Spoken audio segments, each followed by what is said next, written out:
First, we have Dr. Tim Brewer, who hopefully you already heard in his engaging and entertaining talk. He's all the way from LA as one of our keynote speakers. He currently serves as the Vice Provost of Interdisciplinary and Cross-Campus Affairs at UCLA, where he works to promote collaboration between all members of campus in addressing modern societal issues. He worked and researched extensively as a physician and epidemiologist in the field of global health.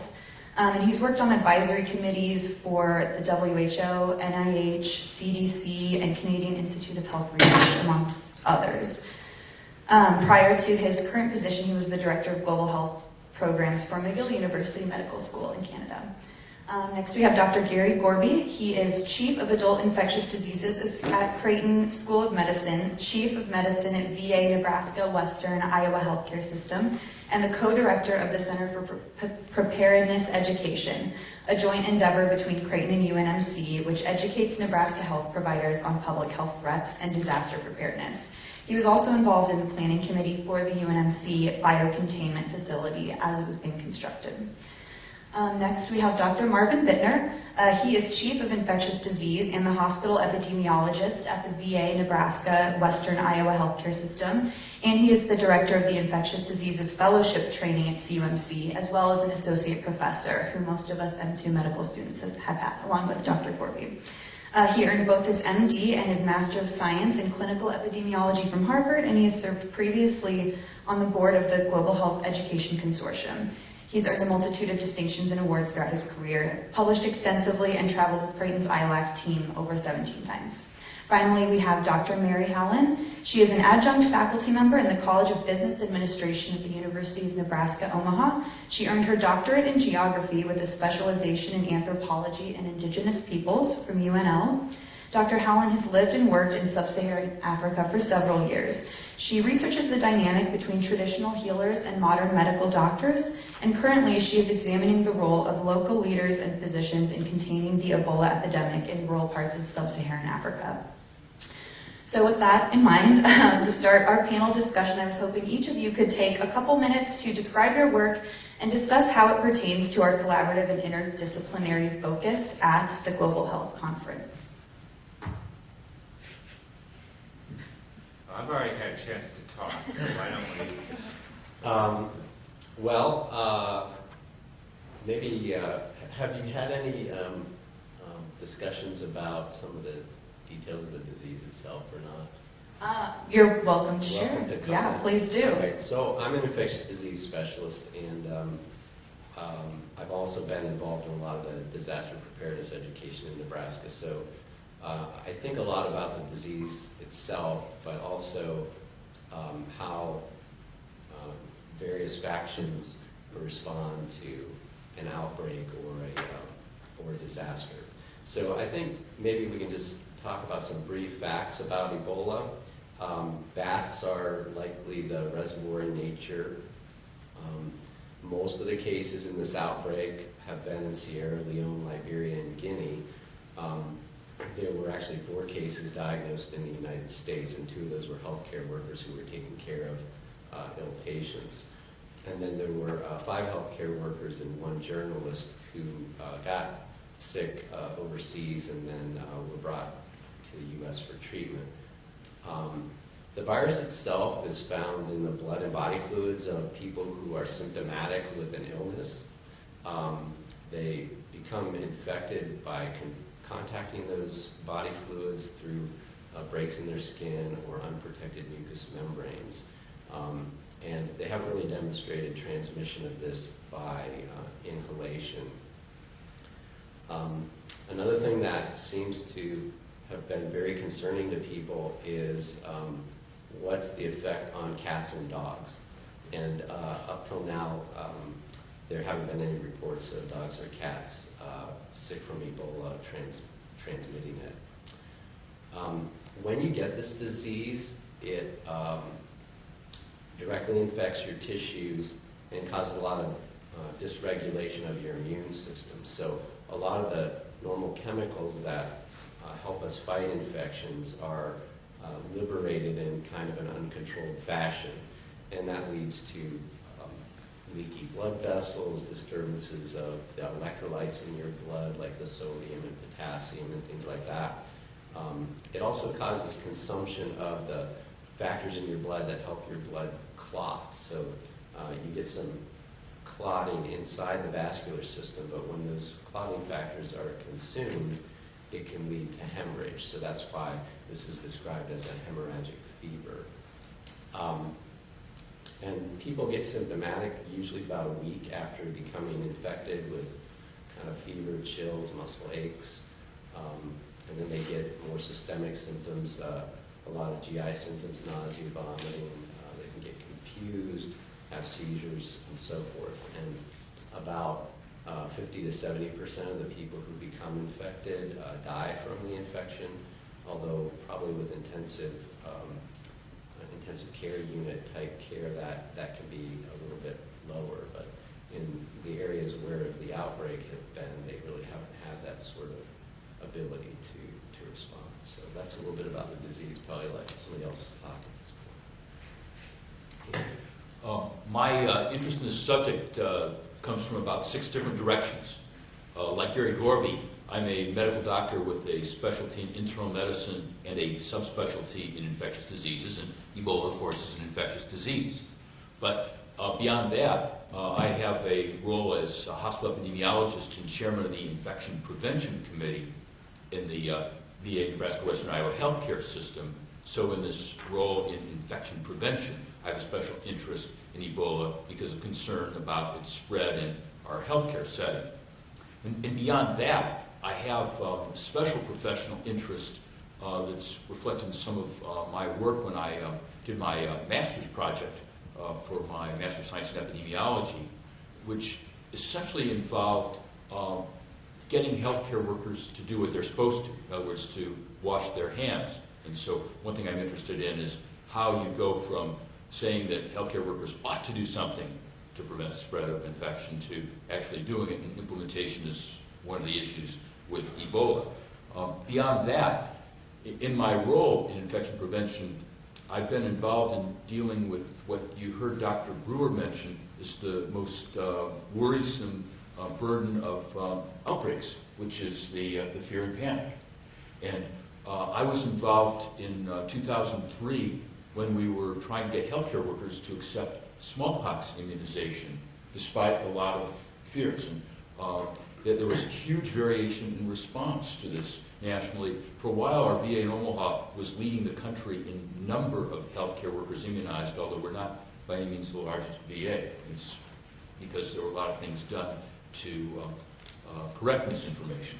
I've also been involved in dealing with our VA, which was the first VA in the country to report a case of the H1N1 pandemic influenza virus, which caused no shortage of concern, as well as episodes like a staff member at our VA who had tuberculosis and exposed all sorts of folks, and more recently the finding of Legionella in our long-term care facility in Grand Island, which again, clearly we've had absolutely no cases of Legionella associated with that, but I don't know how many millions of dollars have been spent in response to that. So I've been involved in dealing with these crises of fear. And beside that, as you heard, I've been on 17 medical service trips to less developed countries in Latin America and been involved for almost 30 years in the travel clinic staffed by Creighton infectious disease faculty. So I come at this interest in Ebola from a number of perspectives. As indicated, I'm Bittner Hallin, and my research, actually I'm a medical anthropologist, but I have a very diverse background as a med tech, and my original degree is in microbiology, and then I worked in toxicology, and then I also have an MBA with a specialization in marketing.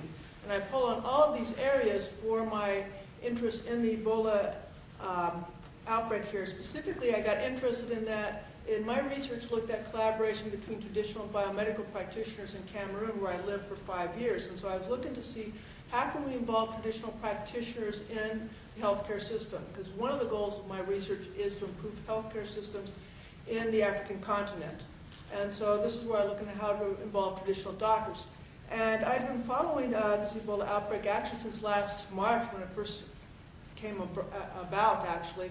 And I thought it died down until all of a sudden in end of July, it just reared up, and all of a sudden it came onto the network here. And so then all of a sudden I started switching gears and saying, how can I apply my research of involving traditional doctors and such in building trust and so on into addressing the Ebola epidemic. And so now, right as part of this, I'm on an emergency Ebola anthropology network that involves about 170 members, 11 countries involving Sierra Leone, Liberia, Guinea, and such, the UK. And so what we do as part of the network is we put out briefs, and these briefs go to the UN, the WHO, United Nations, and so on. And they address, for example, we just sent a brief addressing clinical drug trials. We're not looking at the medical aspect per se, we're looking at the social cultural context, because that's one of the aspects that needs to be addressed with this. And we're not saying that the medical does not need to be addressed, they need to go hand in hand. So that's how I come about the Ebola epidemic, and this is where I'm looking at Ebola, is how can we address the social cultural context, and also then you brought up the fear. One of the other interests that I have is how to address the fear with this and the lack of trust or the mistrust that is in the Ebola epidemic. Okay, thank you. Going off of that, several of you kind of alluded to the fear of the Ebola outbreak and how that's been playing into the response. And I know in Dr. Brewer's talk he mentioned that influenza has killed far more people in the United States than Ebola, but the fear of the outbreak coming here is just so great. So I'm wondering, what are all of your opinions about the response to Ebola? You can take this as public's response, our United States government response. We also had a question about governments in West Africa responding to the Ebola outbreak. So in general, what are your opinions? So I think that the CDC got it right and Governor Christie got it wrong. So, you know, it depends a little bit on who you're talking about in terms of the response, but I think most of the experts in the field, like Dr. Bittner, understood what needed to be done. This is a virus that's been around since 1976. There have been approximately 20 to 25 outbreaks described.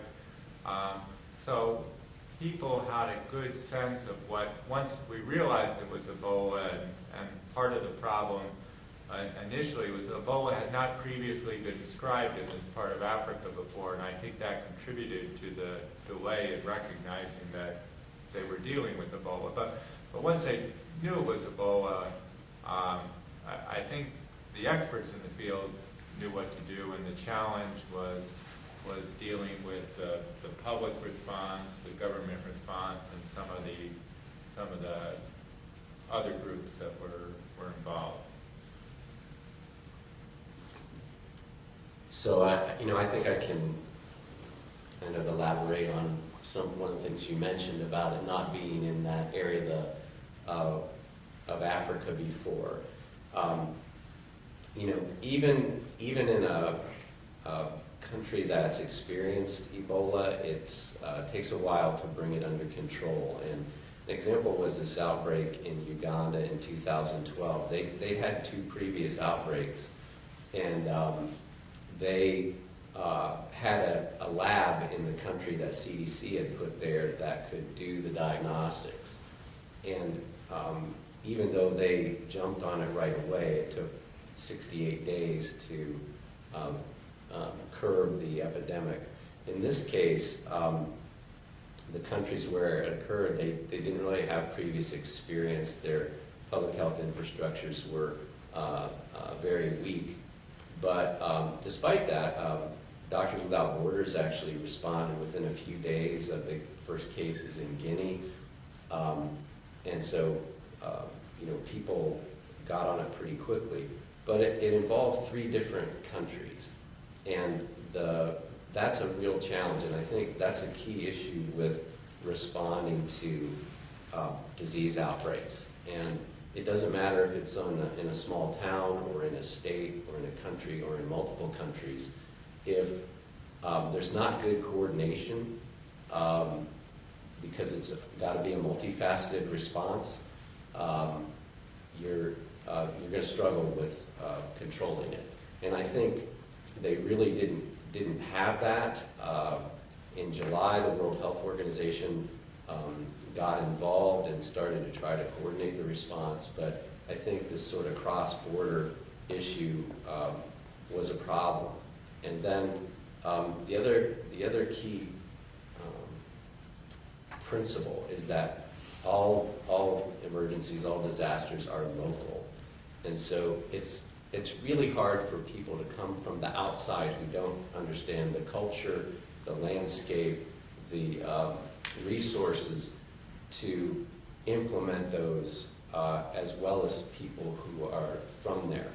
And there are some challenges to that. Even the governments, a couple of the countries that the leaders said, if we find anybody hiding Ebola cases in homes or prayer houses, you'll be prosecuted. Well, their intention was to bring cases to attention right away so they could prevent further spread.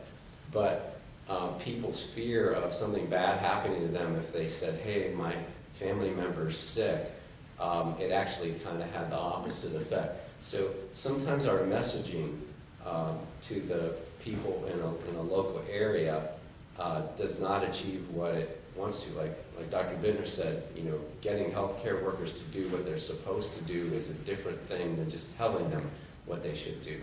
And I think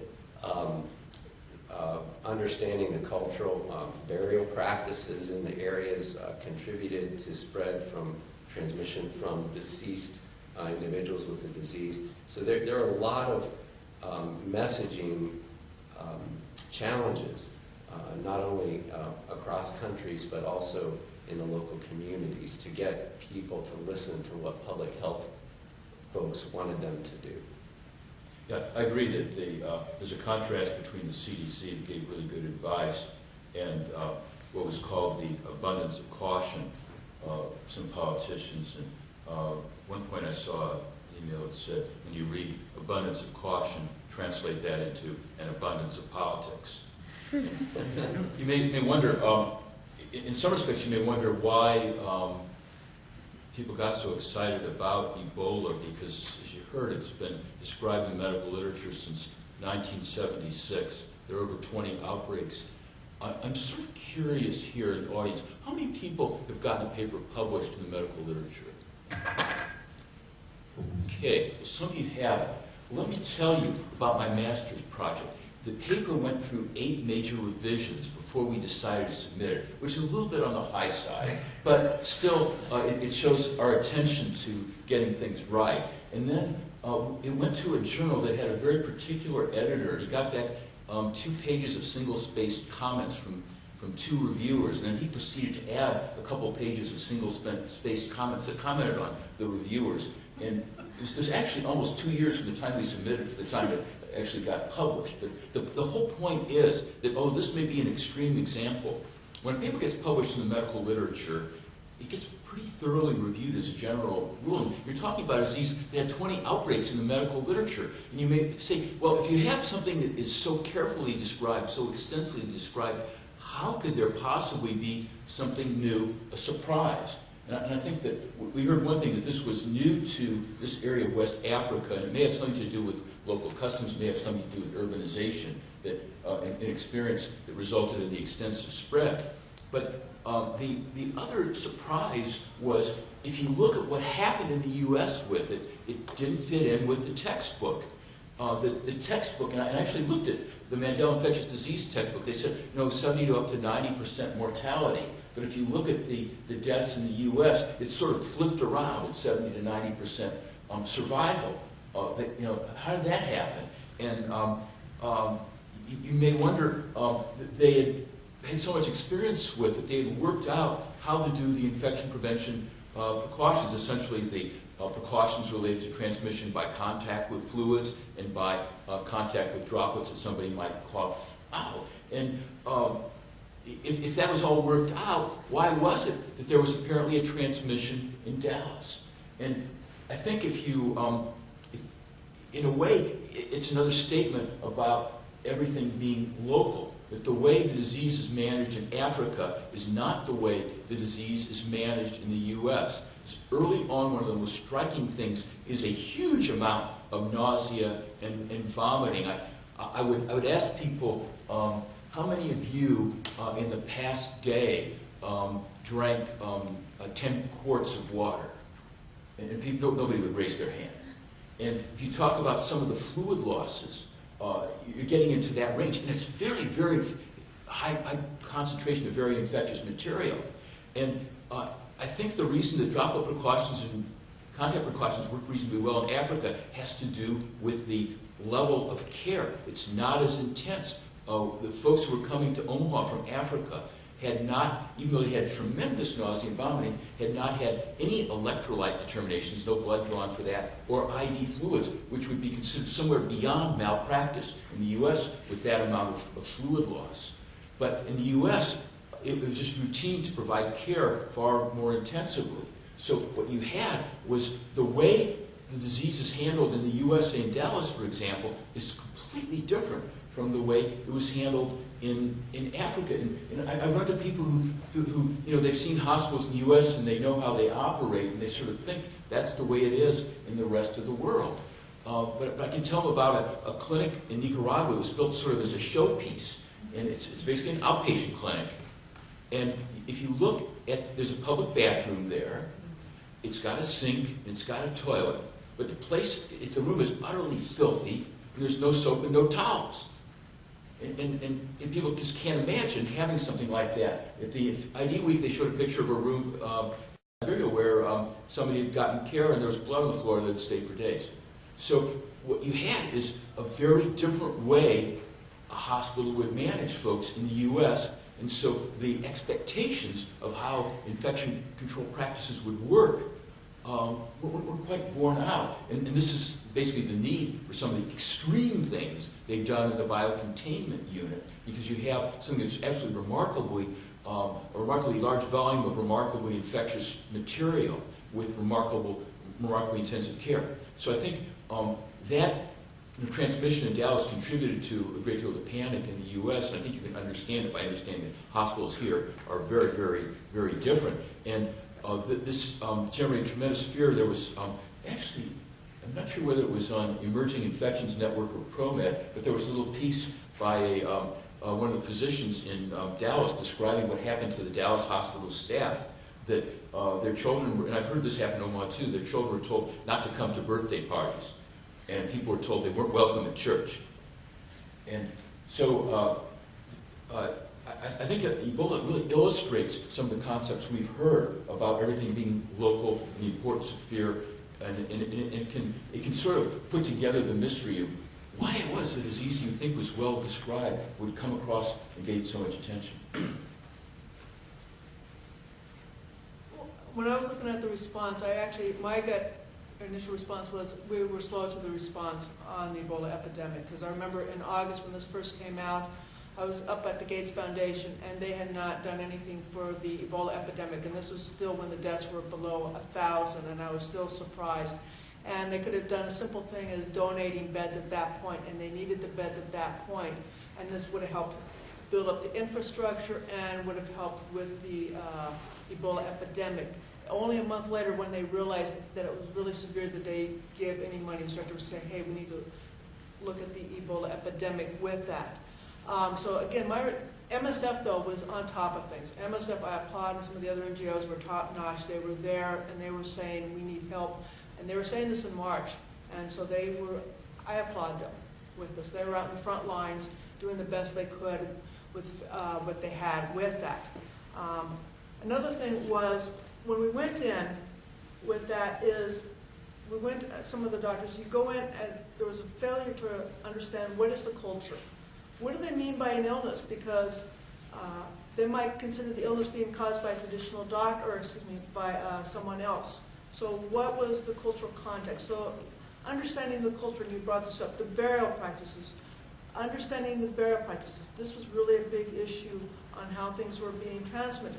And you just can't go in and tell someone to stop the burial practices, because the burial practices are so important in their culture. In fact, you cleanse a person, it's a way of saying goodbye, and it's also for the afterlife. So if you tell them to stop the burial practices, well, hold on a minute. If they equate going to the hospital with death, and then they can't do the burial practice because they're cremating the bodies at this point, then what's going to happen is the people are not going to go to the hospitals, they're going to hide their people, the patients. So that was one thing. Understanding the cultural context, I think, is so important. Also, these countries are, and also the history, these countries are coming out of civil war. And so therefore there was a very big fear of the military. And so if you start sending in the military to help build hospitals, how are people going to react to the military? Is there going to be fear if they're coming from the U.S.? Also, in Sierra Leone, they have at the health posts, I was still surprised to read this, they have military are manning some of these centers with this. So you're supposed to report to the center. Who's manning the center? Someone from the military. If the people fear the military, are they going to go to the center?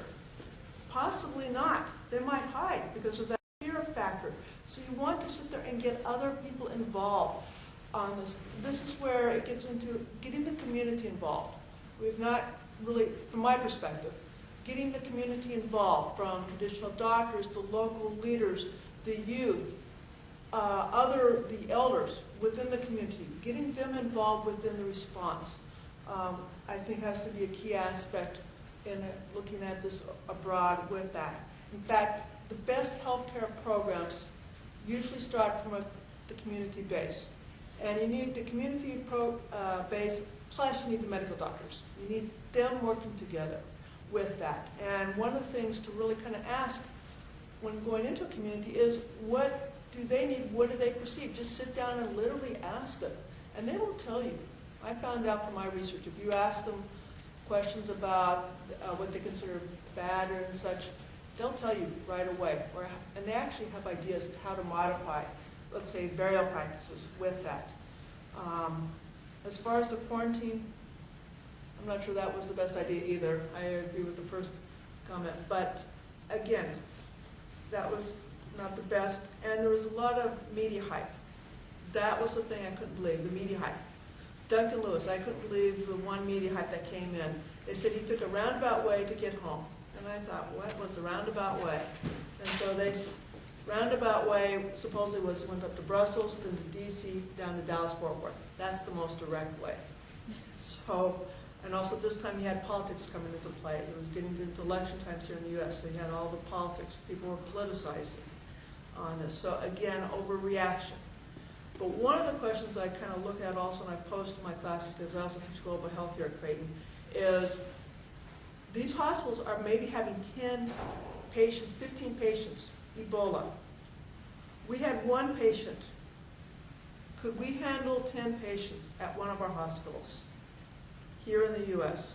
So if we're criticizing their outbreak over in these countries there, we need to look at, could we respond to 10 on this? And I think that's one of the things we need to kind of just consider with that as far as the response. So can I just turn the question around a little bit and ask, what could we have done to prevent it?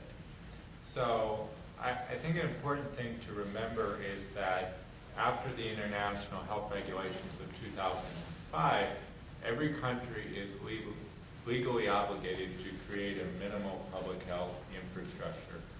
As Dr. Hallin mentioned, these are 3 countries that are coming out of 2 decades of civil war. They have essentially no infrastructure of any kind, not just public health, education, all the basics.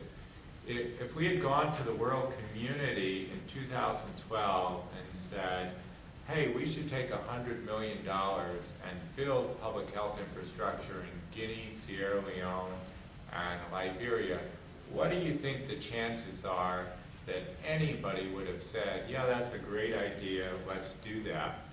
And yet we've already spent over $215 million trying to contain this outbreak, which is still not over. And it's estimated by the time we're done that we'll probably spend about $500 million trying to contain this outbreak with needless loss of life. And this is one of the fundamental challenges of public health, is how do we get people to invest in public health and infrastructure so that we actually prevent these things from happening rather than having to respond and react to them. Thank you. A lot of you mentioned, or I think you all mentioned, the fear that went along with this. Why is there so much international fear associated with Ebola, and how do you adequately control that as a specialist? Maybe we'll start at that. Okay. For me, the fear? Well, one thing I want to point out, I also think of the fear over, also like distrust over in the countries themselves, Sierra Leone, Guinea, and Liberia. With that, there is that fear factor. I would say, and so my response, I'm going to tailor it a little bit to those countries over there. As far as overcoming some of this fear and mistrust, or I think the fear is coming out of lack of communication, not understanding, not trusting the people that are coming in. So you have to build up the trust with the people that you're working with there. And you just can't go in and start implementing the Western medicine, quote unquote. It takes time. You have to sit there, get the dialogue, trust. Build up that trust with the community is what I would be looking at to overcome the fear in the local people abroad there is one of the ways. I'm not sure I can see any single way to deal with the fear. I think there are a lot of ways in which we can be more effective in getting across medical messages. And there's one which I have a tremendous conflict of interest. And I'm past president of the Metro Omaha Medical Society. I'll be incoming as governor of Nebraska Chapter of American College of Physicians. And that is, join your county medical society and join your specialty medical organization. Because they do speak out on public policy, and in some respects, if you're a member of the AMA, and that makes them more powerful speaking to Congress and speaking out to the public, joining together can help the message get across. On the micro level, I actually had some training by a drug company, among all other things, when I was on the Speakers Bureau, in how to deal with the media. And this is something that maybe ought to be part of the educational curriculum at some point, because we learn how to write organized essays so we can communicate in a rational, scholarly way. But there are also ways to communicate with the media, which are not necessarily purely rational, scholarly. So just to give you an example, if you're talking to a TV reporter that has 10 or 20 minutes with you to record you on video, and they're going to use about 20 seconds on the evening news, one of the techniques is bridging, that you answer any question they ask you accurately and succinctly, and then move on to one of your predefined messages. So if somebody would sit and look at you answering these questions, it would look like you're nuts, because you keep saying the same thing over and over again. That if anybody wants to be worried about their health, what they should do is get an influenza shot.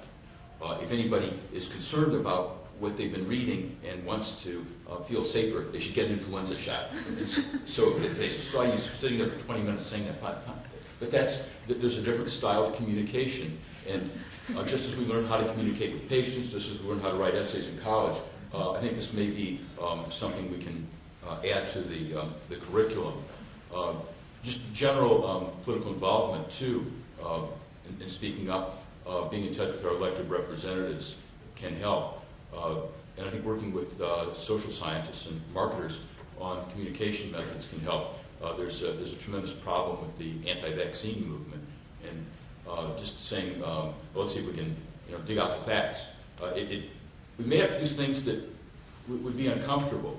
Some years ago, one of the drug companies had TV ads in which they had Mickey Mantle, baseball player, endorsing their arthritis drug. The FDA made them pull it. They said people shouldn't make decisions on the basis of a celebrity endorsement when it comes to health. But a lot of people would find medical facts very confusing and say, but if there's someone they trust, they follow it. So we may have to advocate things that we feel uncomfortable with. So I think there are many avenues. I'm not sure that I know any one, but I think there are a lot of opportunities. Yeah, I'll just comment. The high mortality rate is the first thing that I think makes people fearful, and then the lack of knowledge about how do you minimize that. But the key thing, I think, is what you've heard a couple times is that the trust factor. So the message has to come from a trusted source, and it has to be early before all the rumors and all the fear gets revved up into a raging inferno. And it has to be correct. So that's one of the things that the CDC really strives to do, is they try to get a message out early, and it has to be correct and consistent.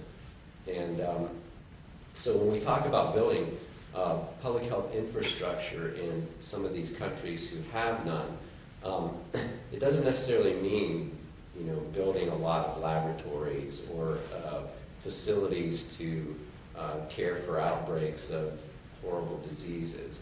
A lot of times it just means making sure that every community has a public health person who's trusted and has established relationships with whatever healthcare resources are there, with whatever community leaders are there, so that when there is a public health issue, they come to that person and they listen to what they say, and they know that they can trust that person. So some of it is just having people that are trusted in these countries, and that's not necessarily expensive. And forming relationships in those countries, in those communities, forming a relationship isn't necessarily expensive unless you know, take people out for expensive dinners. But there's better ways to form good relationships. So the people who have to respond in something like this, they have to know each other. They have to be able to have a dialogue with each other. And that's what it means to a great extent to build public health infrastructures, just people who know one another. So curious, in the audience, how many know what OMERS is? Okay. It's the Omaha Metropolitan Medical Response System, Omaha Metropolitan Medical Response System, OMERS. And it's essentially an organization that brings together people from a variety of fields who would have to deal with a medical crisis in the community if you know, there was a bioterrorist attack, or there was a plane crash with hundreds of casualties, or some other stress on the medical system. So it includes a tremendous variety of people, folks involved in emergency planning, the hospitals, emergency rooms, infection prevention in hospitals, includes police, fire, people who would be responsible for handling large numbers of dead bodies, dentists who would help to do forensic identification based on dental records of dead bodies. It's a huge number of disciplines, which does have regular meetings, and I think part of it is so that people wouldn't be exchanging business cards for the first time in the event of a crisis.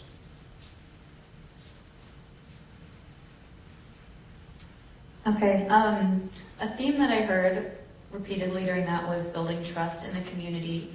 And the easiest way to do that, I suppose, is for people in the communities in West Africa, like you mentioned, Dr. Gorby, finding a public health official down there. How are ways that international aid workers can build trust in the community coming from the outside and not necessarily knowing the customs fast enough for them to make an adequate impact? Dr. Hallin? Actually, that's one of the reasons I sent off on this network here. One of the things, if I was going, what I recommended would be you'd want to go into the community and identify who they consider the leaders to begin with. And then you'd want to go to the various religious communities with that, to the various societal groups and such. Identify who those leaders are and talk with them one-on-one, and then possibly maybe bringing them together to discuss what are their concerns and learning from them with that, and then just getting that dialogue going. And then gradually, if you want to implement a program saying this is what you're going to start doing and such, and then also, again, during this dialogue, learning what the cultural practices are. Ask them the cultural practices. Keep asking what are their concerns. That's really key. Ask what their concerns are when you're implementing a program, or what do they think you're implementing? Because maybe you're talking about one thing, but they're really thinking about something else. So again, I would say identify who the leaders are, getting those one-on-one and working together, bring them together, have this dialogue on this. Many times they might have the same concerns, different people might have the same concerns. For example, when I did my research on collaboration between traditional biomedical practitioners, I was really surprised they all had the same concern. The traditional doctors and the biomedical practitioners, they never sat down together, but they all were very fearful of the fake or quack traditional doctors, and biomedical and traditional, but they had never sat down. And that was one of the things they all suggested, was to sit down together and understand each other and get that dialogue going with that. So I think this is one of the key. And then also ask them what are ways to maybe, say, address proper burial rights. You're involved, and then from there on to other aspects that you're looking at. And then also I would not say, do not do this, do not do that, but find a way to communicate the results. They're going to be able to tell you how to communicate the results appropriately, culturally correct. If you go and say, do not do this, do not do that, they're going to say, whoa, I'm backing off. So ask the leaders, and they'll tell you, or work with them, and they'll tell you how to do things, how to approach them, and implement. There's a perspective I've heard on this concept that we need to send more folks from the United States to Africa to provide various interventions that would help with the situation there. And one comment I heard was that there actually, if you look at the situation in Nigeria, where they had an introduction of Ebola, they're able to successfully contain it, shows there's a certain amount of expertise that's present locally. And indeed, perhaps in the long term, we should be asking ourselves, how can we foster the development of the local expertise?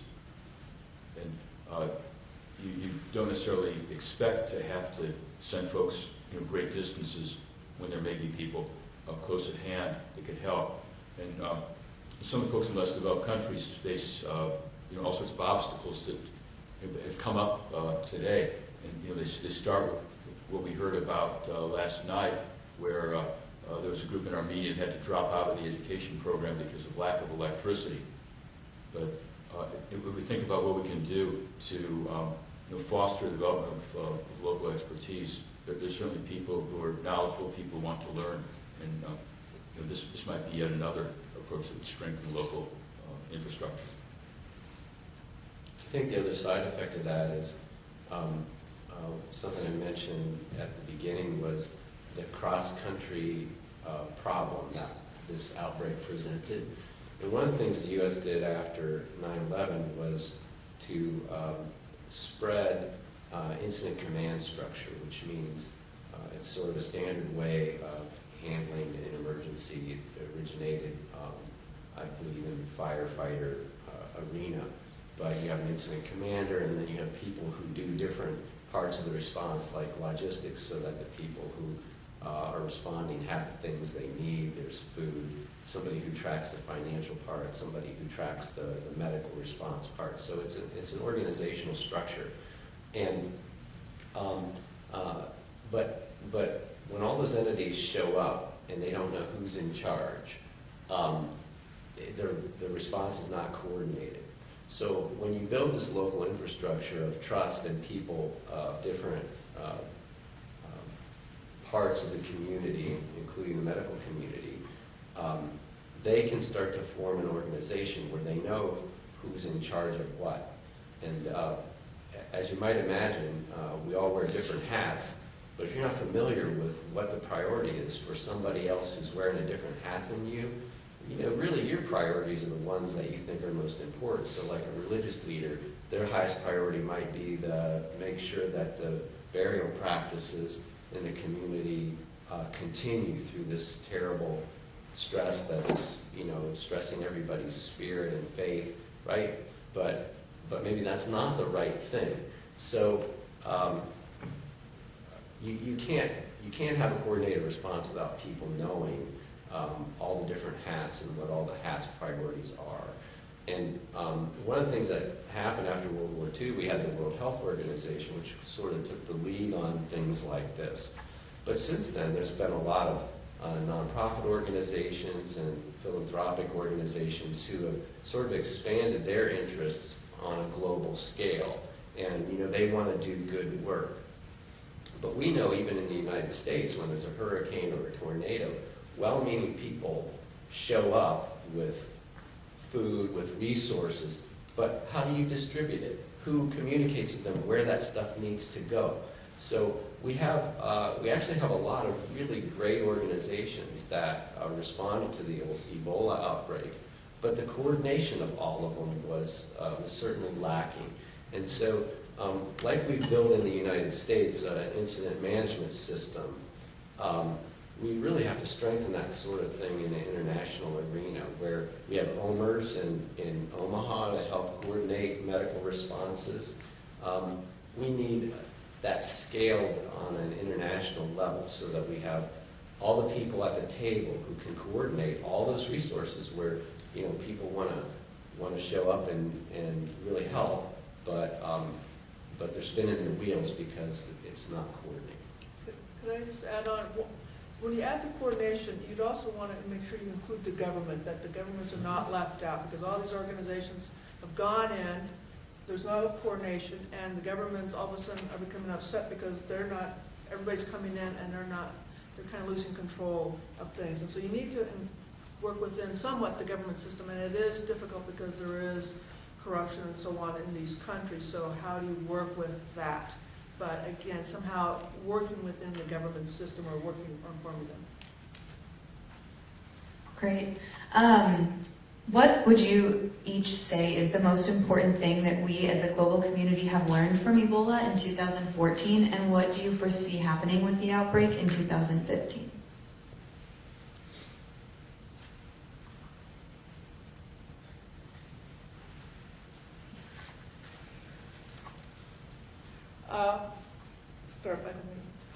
One of the things is, I think we need to invest in healthcare systems. I think that's the number one thing. We keep talking about healthcare systems. We really need to go ahead and really invest in the healthcare systems on this. And unfortunately, we've been talking about healthcare systems. Let's say, for example, in 1978, they talked about the Declaration of Alma Ata, including different public health workers to be included in healthcare, including traditional doctors. And it's been ratified over and over in the continent of Africa, but we still don't see that happening over there. I mean, they might have a document, but if you go up and ask the government, they have a document to include traditional doctors, and you say, is it working? Well, it's here, but they haven't implemented it yet. It's now getting a little bit better. But, so that would be one of the things with this. The other one is looking at one of the other things that we've learned, I would say, would be the need to include anthropologists, social scientists, and understand the culture. That we need the medical anthropologists, we need anthropologists working with the doctors to understand the culture, and those two groups working together. I think when they cut out the anthropology section or drastically reduced at WHO, that did hurt the response going into the Ebola epidemic. So I think you need both side by side working together on this one. So that's. I think it reiterates the issue that Dr. Brewer pointed out about the panic and fear as the center of the impact of some of these outbreaks, and the need to address this in any number of ways we've talked about through building trust and developing communication strategies. Yeah, I'd say investing in the science practice and leadership of public health is probably our major lesson. Our detection systems have to identify these problems very early, and no single intervention is going to stop this. We need all the parts to work well. It does no good to say, oh, you were a contact of this person with Ebola, but it took you a week to find out that person had Ebola. So you have to actually be able to identify people with disease quickly. And then I think underlying everything that happens is really engagement of the local communities. And you can't accomplish anything without that. And so I think that getting those communication networks in the local communities have them exist before something like this happens is really key to an effective response. So Franklin Delano Roosevelt once remarked something to the effect of you can judge the quality of a government and a democracy on how it treats its poorest citizen. I hate to sound somewhat pessimistic, but I don't think we're going to learn anything from this outbreak. And what I'd love to wish we would learn is that we're actually all in this together, and that we need to care about how everyone in society is treated and has access to dignity, resources, opportunities, and that society includes not only the people who live on the same street as I do, or in the same town, or in the same country, but actually the same planet. But I'm not sure we'll take that from this outbreak, unfortunately. Unfortunately. We have time for about one more question. A couple of you talked about investing, so we'll finish off with a question from one of the audience members. If you had $100 million now with the lessons learned from this outbreak, what would you invest the money in for future? Boy, asking a budget question is really the wrong thing to ask an infectious disease guy. So if I had $100 million, I would invest in three things. One is education, broadly defined, with a particular focus on education of women.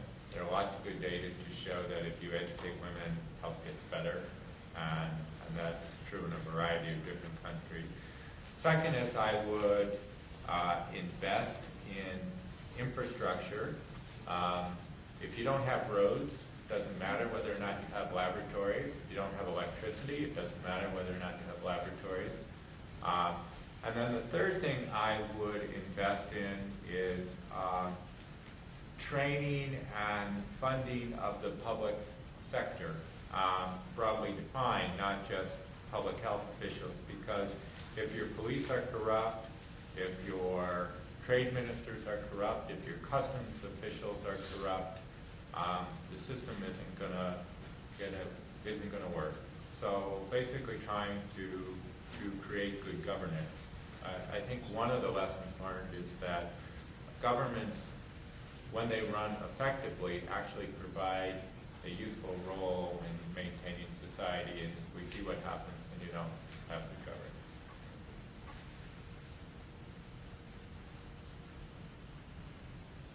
All right. Well, thank you all so much for joining us today. If we can have a round of applause for our panelists.